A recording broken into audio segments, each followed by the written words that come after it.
하나님의 지혜가 세상 지혜를 이긴다는 제목으로 말씀을 전하겠습니다. 이 본문의 핵심은 세상 지혜의 원수의 지혜보다 하나님의 계명 커맨드먼트 명령 말씀이 더 지혜롭다입니다.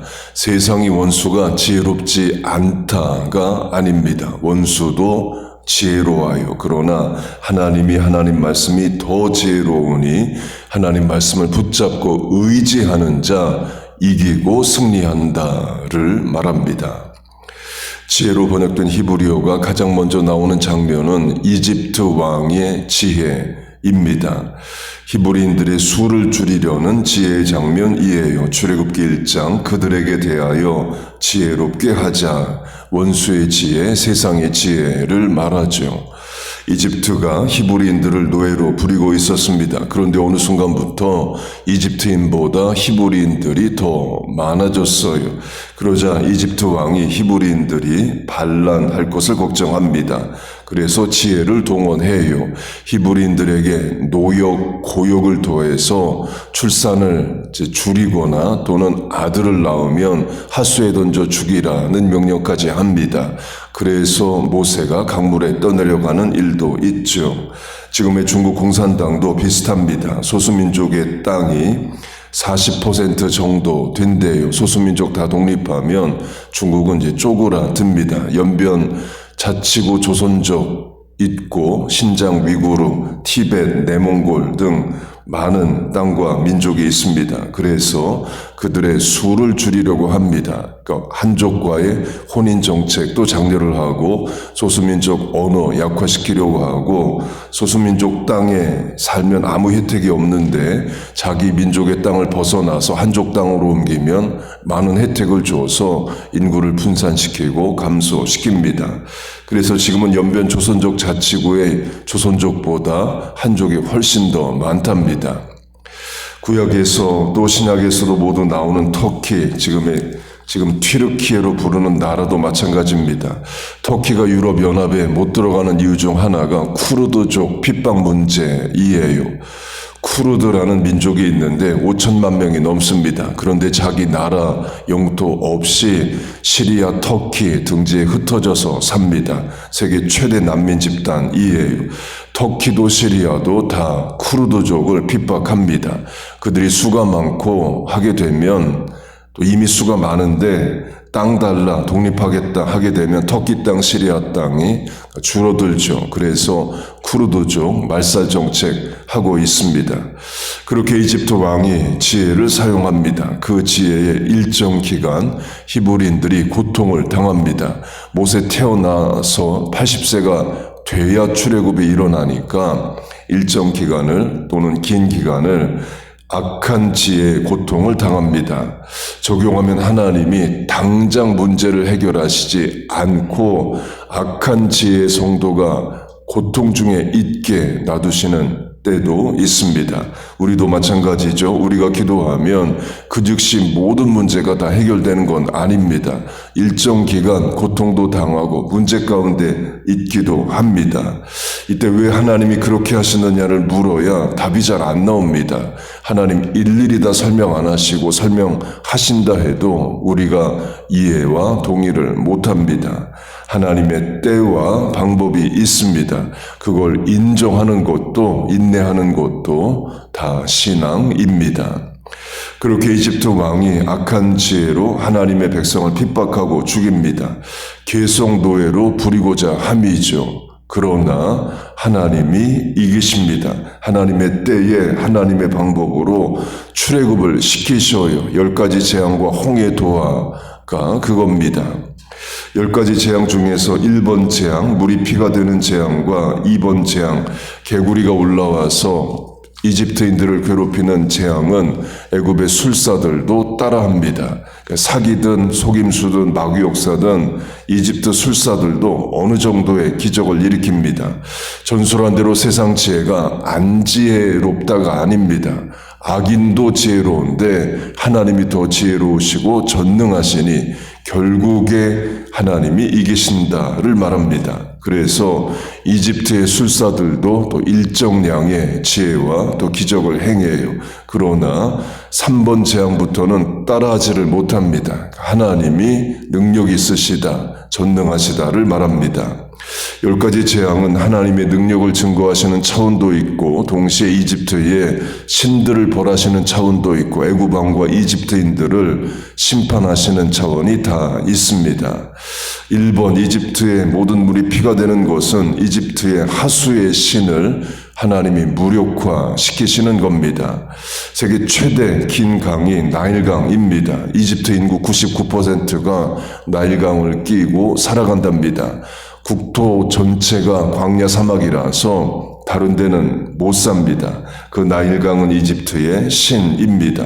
그리스 로마 신화로 하면 물의 신 포세이돈처럼 나일강 자체가 이집트에서는 신이에요. 하나님이 물의 신을 벌하십니다. 물이 피가 돼요. 그 말은 하수의 신이 자기 백성 이집트인들을 지켜주지 못한다는 거죠. 2번에서 8번도 다 각각 이집트의 신들을 벌하는 겁니다. 9번으로 하면 하나님이 이집트인 거주 지역에만 3일 동안 햇빛을 주지 않으십니다.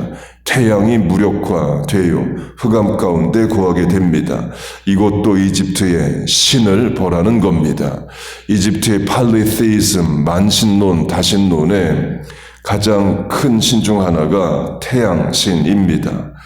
이집트는 최초로 태양력을 사용한 나라입니다. 그러니까 심지어 조선 500년 전만 해도 또 200년 전만까지도 음력 달력을 중심으로 한 달력을 사용했죠. 지금도 한국 양력 달력에 음력들 다 표시되어 있습니다. 지금도 어부와 농부들은 음력 달력이 필요합니다. 미국도 CVS에 가면 Farmers Almanac 음력 달력 팝니다. 그러니까 농부들 음력 달력 지금도 필요하다는 거죠. 성경시대 이스라엘도 마찬가지입니다. 월삭 제사가 나와요. 음력 각 달의 1일 월삭에 하나님께 제사를 드렸습니다. 성경시대 이스라엘 달력도 음력 달력입니다. 음력 달력 1일 월삭의 달은 초승달 크레센트이죠. 음력 보름이 만월 풀문입니다. 월삭 제사는 초승달 떴을 때 드리는 제사이에요. 확대 적용하면 동북아시아는 만월을 좋아합니다. 그러나 중동, 고대 근동 이스라엘 근처는 초승달을 좋아해요. 그래서 이슬람의 상징도 초승달이고 이슬람 국가들 국기에도 초승달이 그려져 있습니다. 그렇게 이집트는 태양력을 처음 사용한 나라입니다. 태양이 신입니다. 그런데 태양신이 빛을 발하지 못해요. 3일 동안 흑암 가운데 있게 됩니다. 하나님이 태양신을 벌하시고 하나님만이 전능하시다. 이집트의 신들은 하나님 앞에 무력하다를 말합니다. 10번째 재앙으로 하면 역시 이집트의 신을 벌하시는 겁니다. 이집트인 각 가정의 장남들이 죽어나갑니다. 그걸 이집트 왕이 보호를 못해요. 어느 가정이나 장남은 다 있습니다. 내가 막내 차남, 삼남이어도 내가 결혼해서 첫 번째 아들 낳으면 그 아들은 장남이죠. 어느 가정이나 한 명 이상 다 죽어나가는 겁니다. 저로 하면 할아버지 장남, 아버지 장남, 저 장남인데 이집트인이었으면 전부 다 한날에 죽는 겁니다. 그렇게 장남들이 다 죽어나가는데 이집트 왕의 장남도 죽어요. 그런데 이집트 왕은 안 죽습니다. 이집트 왕은 장남 출신이 아닌 것인 거죠. 이집트 왕도 신입니다. 하수의 신, 태양의 신도 있지만 이집트 왕 자체도 신이에요. 그런데 그 신이 자기 아들을 지키지 못하고 자기 백성의 아들들을 지키지 못합니다. 하나님 앞에 이집트 왕도 무력하다를 말합니다. 설교 시작에 이집트 왕이 악한 지혜로 히브리인들의 수를 줄이고자 했다. 결국 아들을 낳으면 죽이거나 하수에 던져 죽이라 했다에 대한 이런 해석도 있습니다. 이집트 왕이 히브리인들의 아들을 죽인 수만큼 하나님도 이집트인의 아들들을 죽이셨다. 장남을 죽이신 것이 그것이다로 해석을 하기도 합니다. 분명한 하나님의 심판이 있다는 차원이에요. 강조점은 10가지 재앙을 통해서 하나님이 이집트를 심판하십니다. 이집트 왕은 자신의 지혜로 히브리인들을 계속 노예로 부릴 수 있다 생각을 했지만 그렇지 못하다는 거예요. 도리어 그 지혜로 자멸합니다. 이집트는 멸망해요. 8번째 재앙으로 하면 바로의 신하들이 왕에게 이렇게 말합니다. 아직도 애굽이 망한 줄을 알지 못하시나이까로 이미 이집트는 망했다를 신하들이 말합니다. 그러나 9번, 10번 재앙으로 도망하고 이집트 군대 홍해에 들어가서 몰살, 수장 당합니다. 학자들은 그 일로 이집트의 왕조가 붕괴하고 새로운 왕조가 섰을 거라고 해석합니다. 각 가정의 장남들 지켜내지 못하고 농사 망하고 군대 다 소멸됐으면 정권 바뀌죠. 강조점은 결국 하나님의 지혜가 말씀이 능력이고 세상을 악인을 이긴다입니다. 여러분 믿습니까? 교회를 핍박했던 로마 제국도 마찬가지입니다. 사도신경이 말하듯이 로마인들이 예수님을 죽입니다. 빌라도에게 고난을 받으사 십자가에 못 박혀 죽으시고 예수님은 로마 법정에서 로마의 사형법으로 죽으십니다. 물론 유대인들이 죽인 거죠. 대제사장 종교 지도자들이 로마인의 손을 밀어 죽입니다. 그렇게 로마인이 예수님을 죽이고 교회와 성도를 핍박했습니다. 초대교회의 무수한 순교 이야기가 그겁니다. 그런데 결국 300여 년이 지나서는 로마가 아예 기독교 제국이 돼요. 황제와 장군들이 예수를 믿고 또 로마의 재정으로 교회가 세워지고 이제는 예수 믿어야 사람 굿이라는 시대가 됩니다. 결국 하나님이 이기시죠. 성탄절로 하면 하나님의 지혜는 하나님의 아들이 장군이나 힘있는 자로 오시는 게 아니라 인간 아기로 막 태어난 갓난아기로 태어나게 하시는 겁니다. 세상적 지혜로 볼 때는 그게 지혜인가 할 수 있죠. 이유는 지금 태어난 아기처럼 무력한 존재도 없습니다. 소나 사슴으로 하면 막 태어나도 그날 걷습니다. 그러나 사람이 걸으려면 1년 세월 걸리죠. 말하려면 3년 세월 걸립니다. 호랑이는 1년만 지나도 완전한 성체로 자라납니다. 사람은 1년 키워서는 아무것도 못하는 무력한 존재이에요. 곧 인간 아기처럼 무력해 보이는 존재도 없습니다. 그러나 그렇게 오신 예수님이 세상을 이기십니다. 죄와 사망 권세를 이기셔요. 여러분 믿습니까? 그래서 우리가 구원을 받고 하나님 나라 백성 된 겁니다. 그렇게 하나님이 예수님이 이기십니다. 하나님의 지혜가 세상의 지혜를 이겨요. 찬송가로 하면 최후 승리를 얻기까지로 최후 승리가 있습니다.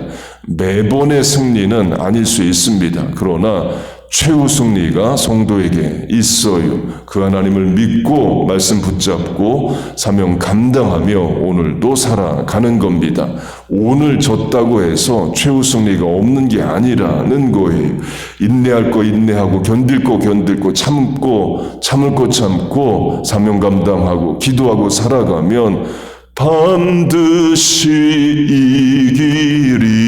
이기리로다. 예, 역사가 있습니다. 여러분 믿습니까?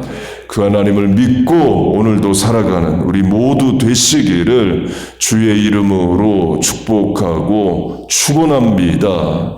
아멘.